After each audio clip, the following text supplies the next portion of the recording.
Bismillahirrahmanirrahim. Assalamualaikum warahmatullahi wabarakatuh. Salam sejahtera untuk kita semuanya. Om Swastiastu, Namo Buddhaya.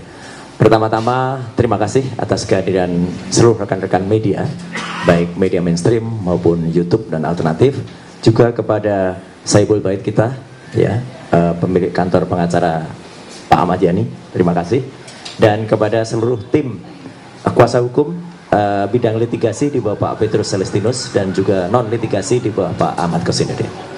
Saya update saja, ya. Alhamdulillah hari ini Senin, ya, 14 Juli 2025 sudah banyak sekali perkembangan yang ada.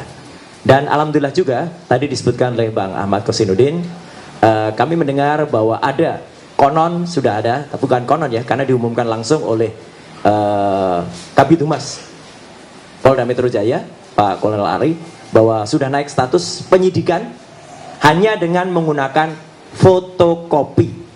Clear. Kenapa saya mengatakan menggunakan fotokopi? Tidak pernah ada bukti, baik visual, video, tayangan, maupun bukti yang langsung, kehadiran Joko Widodo ke Polda Metro Jaya menyerahkan yang asli. Dia pernah datang membawa sebuah map, dan map itu ditekuk-tekuk. Kalau ditekuk-tekuk jelas tidak mungkin itu ijazah asli, karena ijazah asli itu kaku sekali dan mapnya adalah map yang sangat tebal, map kulit. Memang pernah ada seseorang bernama Wahyudi mengantarkan yang konon, nah ini saya sebut konon karena penampakan nggak pernah kelihatan. Konon sebuah ijazah dalam tanda kutip ke Mabes Polri, ke Bareskrim, itu ada orang. Tapi kemudian hanya beberapa hari dikembalikan tanpa disita. Jadi artinya Kolonel Ade Ari ketika ditanya teman-teman media, clear betul ditanyakan asli atau fotokopi. Tadi diulangi berkali-kali oleh Pak Kosinudin. Fotokopi. Fotokopi. Teman-teman tahu semua, dalam hukum fotokopi bukan bukti. Clear ya. Jadi kalau bukan bukti, kalau itu hanya berupa fotokopi, sangat janggal sekali kalau kemudian ada kenaikan status. Itu yang pertama. Yang kedua soal kenaikan status adalah kalaupun dipaksakan atau nekat dinaikkan, maka nanti pada yang harus diperiksa pertama adalah pelapor. Joko Widodo harus datang duluan ke Polda Metro Jaya, bukan kemudian sudah ada sounding-sounding minggu ini kami akan dipanggil. Itu urutannya salah besar. Joko Widodo dulu harus dipanggil, kemudian saksi-saksi dari pihak pelapor yang dipanggil duluan, ahli panggil lagi semuanya di sana. Dan yang paling menarik, ini ada perkembangan dari ahli yang katanya ahli, ya, yang disebut ahli digital forensik. Pada saat gelar pendapat khusus di Bareskrim, dia mengakui dia bukan ahli analog. Jadi kalau dia sendiri dihadirkan, makan tuh kata-katanya. Buat apa dia dihadirkan untuk sebuah bukti yang sifatnya analog? Jadi dia tidak berhak untuk menjadi ahli dalam kasus di Polda Metro Jaya. Kalau itu dipaksakan lucu. Dan dia waktu itu di Bareskrim, sebenarnya kami waktu itu bisa menolaknya karena dia tidak mendapatkan surat tugas. Kami, saya, Dr. Ismon, Dr. Tifa, Dr. Taufik, itu ada di surat tugas yang diserahkan kepada Karwasidik. Ahli digital forensik yang katanya ahli itu tidak mendapatkan surat tugas, jadi dia harusnya bisa ditendang keluar. Tapi ke atas kebaikan hati kami tidak menendang keluar. Kenapa? Kami ingin mendengar apa paparan keahliannya. Ternyata ini fakta, teman-teman semua. Dan ini bisa ditanyakan kepada Karwasidik dan seluruh peserta gelar. Tidak ada satupun presentasi ilmiah yang ada.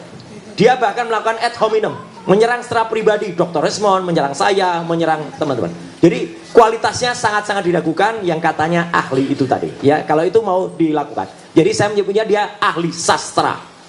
Kenapa ahli sastra? Hanya bisa omon-omon saja. Ya, itu faktor yang pertama yang paling penting. Nah, ini tadi yang sudah dibocorin oleh Pak Sam. Yang kedua sekarang, lebih berkembang dari tadi yang sudah disampaikan Pak Rizal Fadilah. Terima kasih, jadi saya nggak perlu ngulangi. Karena kami terus dipertanyakan kemarin, ini kan buktinya harus analog, harus ada bukti asli. Hari ini, Senin 14 Juli 2025, kami selaku prinsipal menyatakan kami sudah memegang 5 bendel bukti asli, ijazah asli dari Universitas Gadjah Mada. Bukan hanya fotokopi, tapi ijazahnya asli. Jadi ijazah yang bisa pegang bukan hanya ijazah, lengkap dengan transkrip nilai, lengkap dengan semua bukti-bukti, dan diserahkan langsung oleh, terima kasih untuk kakak-kakak kelas saya, mahasiswa UGM yang asli. Dan itu adalah dari Fakultas Kehutanan yang lulus angkatan 85. Jadi itu pada periode tahun 85 dari Fakultas Kehutanan Universitas Gadjah Mada yang asli. Jadi kami sudah mendapatkan tim hukum termasuk tim advokasi, kami sudah mendapatkan, mohon izin masih di tangan kami karena atas pesan dari yang bersangkutan kami memegang amanah betul, jangan ditunjukkan dulu, nanti di pengadilan baru ditunjukkan. Tapi saya tidak mau hanya omon-omon, saya tunjukkan nanti analisisnya. Jadi fakta ini bukan cuma omon-omon seperti pihak sono ya. Ada 5 bendel, sekali lagi ada 5 bendel ijazah plus transkrip nilai asli dari UGM Universitas Gadjah Mada, bukan UPP Universitas Pasar Pojok Pramuka ya, yang diserahkan secara baik, berjiwa nasionalis oleh kakak-kakak kelas saya, karena saya angkatan saya lulus 91, beliau-beliau itu angkatan 85. Dan tidak hanya dari Fakultas Kehutanan, ada juga fakultas lain, tapi tahunnya sama, lulus 85. Semuanya asli. Dan apa bedanya? Ternyata perbedaannya sangat tajam dengan yang disebut-sebut ijazah miliknya Joko Widodo. Apa ketajamannya? Ini baru saya katakan. Saya sedikit contoh saja pakai ijazah saya sedikit ya. Ini ijazah asli saya. Ya, sebelah kanan kenapa beruat gitu? Ini nanti ada analisisnya, analisis ELA. Ini ijazah saya tahun 91, 6 tahun setelah ijazah 85. Yang pertama, di sini kalau diperhatikan, ada yang namanya watermark di seluruh bidang ijazah yang dicetak di kertas. Ada tulisan Universitas Gadjah Mada, Universitas Gadjah Mada. Jadi di situ ada tulisan Universitas Gadjah Mada, Universitas Gadjah Mada. Tidak ada di ijazah ini. Clear. Kehabisan tinta itu Mas. Tidak ada. Jadi watermark itu penting sekali. Ya. Saya sampaikan bukti ini semacam yang disampaikan Dr. Tifa kemarin sore, ya. Tapi tetap saya dengan Dr. Tifa tidak atau belum menunjukkan yang lembar aslinya dulu, karena itu akan di pengadilan. Tapi kami menunjukkan analisis. Yang kedua, ada yang namanya emboss. Itu dikatakan juga di Refli Harun oleh Dr. Tifa. Embossnya ada di mana? Nanti saya ceritakan embossnya. Jadi emboss itu ada logo Universitas Gadjah Mada. Dan itu tidak bisa dibuat di Pasar Pramuka. Nggak mungkin. Ada emboss yang ada di situ. Nembus sampai belakang. Yang ketiga, ada benang kertasnya. Jadi kertas ini genuine. Ada benang kertasnya. Saya bisa tunjukkan di ijazah asli milik saya. Mohon maaf kalau Anda lihat nama saya kok tidak mirip ya. Kok di situ terbaca Suryo Udoro. Kan saya Suryo Noto Dibrojo. Iya. Bapak Ibu, saya mendapatkan pergantian nama dari Roy Suryo Udoro menjadi KRMT Roy Suryo Noto Dibrojo. Asli juga itu. Ya. Dari Keraton Pakualaman. Keraton Pakualaman dan Keraton Jogja gelarnya tidak bisa dibeli. Asli. Lain dengan seseorang dari Pasar Pramuka yang tiba-tiba jadi KPH. Kanjeng Pangeran Haryo. Pangeran Haryo dari mana dia? Ya, atau ada orang yang tiba-tiba namanya Pangeran Mangkubumi. Pangeran dari mana dia? Ya. Nah, itu ya. Jadi jangan menyoal soal nama. Yang ketiga, ada logo di tengah. Dengan tinta tertentu. Yang tinta itu unik. Kadang-kadang tinta itu tembus sampai belakang kalau yang di aslinya. Karena tinta itu terbuat dari barang yang mahal. Itulah kalau ijazah asli. Dan yang kelima, ijazah saya sudah tidak ada. Tetapi di ijazah tahun sampai dengan tahun 85 memang masih ada yang namanya meterai. Meterainya nilainya tertentu. Kalau nilainya salah berarti ijazahnya palsu. Tahun 85 nilai dan warna meterainya adalah tit. Saya sembunyikan dulu untuk bukti nanti di pengadilan. Nah, jadi teman-teman semua, ada 5 kategori perbedaan ijazah asli milik 5 bundel sahabat-sahabat, maaf, kakak-kakak kelas saya alma mater, yang se-alma mater Universitas Gadjah Mada, yang sekali lagi terima kasih kakak-kakakku, Anda telah benar-benar dan ini undangan juga terbuka untuk semua aktivis, semua alumnus Universitas Gadjah Mada. Silakan kalau Anda ingin menyerahkan itu, boleh ke kuasa hukum, boleh ke kami, boleh ke Dr. Rismon, atau juga ke Dr. Tifa. Ya, gitu. Kami akan simpan sebaik-baiknya dan kami akan rawat sebaik-baiknya. Nah, sesuai dengan janji saya kepada mereka, saya lakukan juga uji ELA. Jadi ini sekaligus jawaban teman-teman semua. Ada seorang yang katanya ahli, tapi tidak bisa mengatakan, tapi dia hanya nggak bisa aja pakai ELA, tapi dia bilang ELA tuh nggak bisa untuk uji digital. Mas, ngaku aja kamu nggak bisa lakukan ELA. Topi merah itu adik kelas saya, ya. Itu pun bisa melakukan ELA. Gitu, error level analysis. Error level analysis itu artinya apa, teman-teman? Adalah kita menguji ijazah atau apapun. Kalau itu terdapat rekayasa atau terdapat penambahan, itu akan error pada bidang gambarnya. Tolong perhatikan ijazah saya ini, teman-teman semua. Ini adalah ada tulisan ijazah. Kalau di ELA, di sini masih ada sisa tulisan IJA, masih ada. Masih ada juga logo UGM. Masih ada juga bagian foto saya. Masih ada juga tanda tangan dari rektor. Masih ada juga watermark, embossnya sebenarnya masih ada. Di ELA kelihatan. Inilah ijazah yang disebut milik Joko Widodo di tahun 85. Maaf. Kelihatan nggak bedanya, teman-teman semua? Ini gambar jelas yang masih ada tulisannya. Ini kita cari tulisan ijazah aja nggak ketemu, logo aja nggak ketemu, bahkan mana nggak ketemu. Artinya ini adalah gambar yang sudah hasil rekayasa. Pak intelijen Pak Rajasa sangat paham. Ini adalah ijazah saya secara full. Kalau secara ELA masih, maaf gini kebalik, jelas sekali, bahkan legislasinya aja masih kelihatan. Ini tulisan ijazah, ini logo, ini foto saya ada di sini. Sekarang ini miliknya Joko Widodo. Mana ada kelihatan?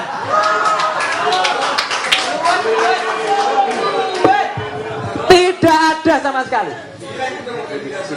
Tidak ada. Sama sekali. Gelap kayak orangnya katanya. Enggak bro, ya kita enggak minum, tapi artinya tidak ada. Dan hasil analisis ELA ini saya pertanggungjawabkan kepada dunia akhirat. Allahu Akbar. Tidak ada hasil pada lembar yang disebut miliknya Joko Widodo. Tidak otentik. Jadi bukan hanya identik. Dan saya sudah mohon izin kepada yang bersangkutan. Saya tidak tampilkan aslinya, tapi saya tampilkan analisis ELA-nya.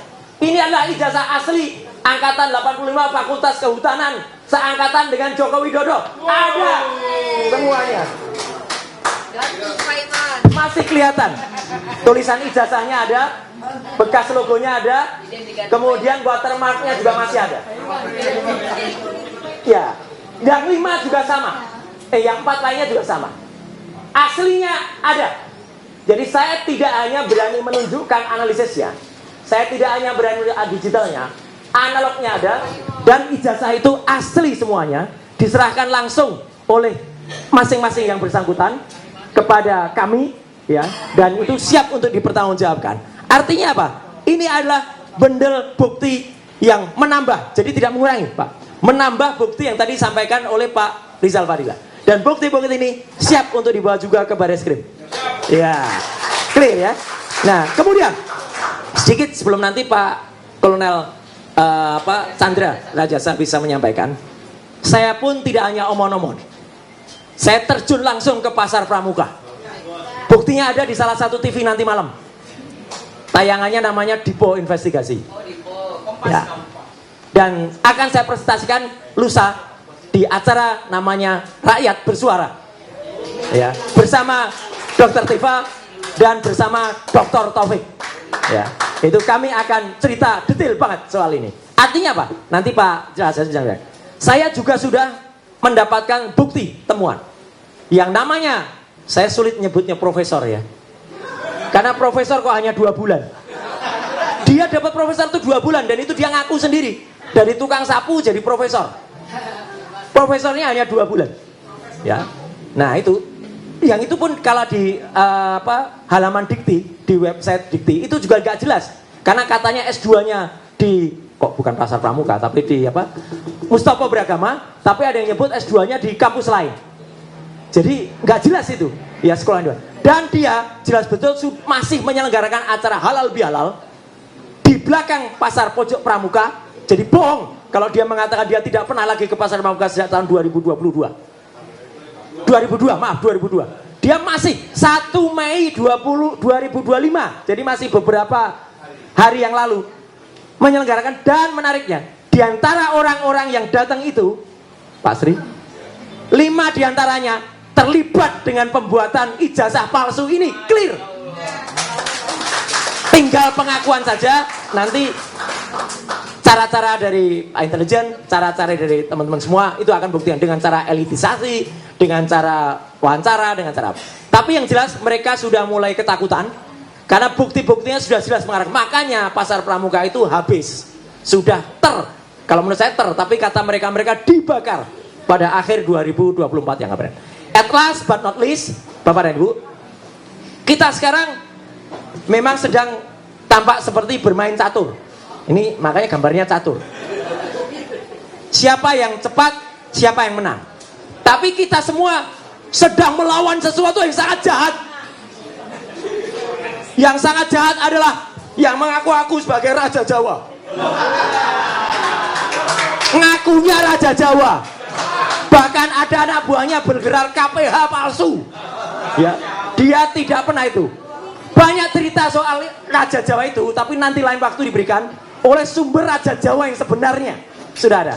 Jadi artinya apa yang kita presentasikan di sini, sekali lagi terima kasih para kuasa hukum, ya. Kita sama-sama melawan zolim, melawan tenggoraing, ya. Jahat ini adalah Raja Jawa yang palsu dan itu sudah merusakkan Indonesia dan harus kita lawan. Sekian, terima kasih. Wassalamualaikum warahmatullahi wabarakatuh.